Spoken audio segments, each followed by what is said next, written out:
אדם שיש לו כל מיני כלים שהוא חייב אותם לפסח, הוא צריך לבשל איתם, סירים, מחבטות, כל מיני שיפודים של המנגל, הוא רוצה עכשיו להשתמש בזה לחג.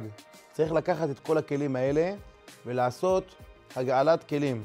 יש כלים שההכשרה שלהם זה בליבון באש, ויש כלים שההכשרה שלהם זה בהגעלת כלים במים רותחים מכלי ראשון. איך נדע איך להכשיר את הכלים שלנו? אז יש לנו כלל, כבולעו כך פולטו.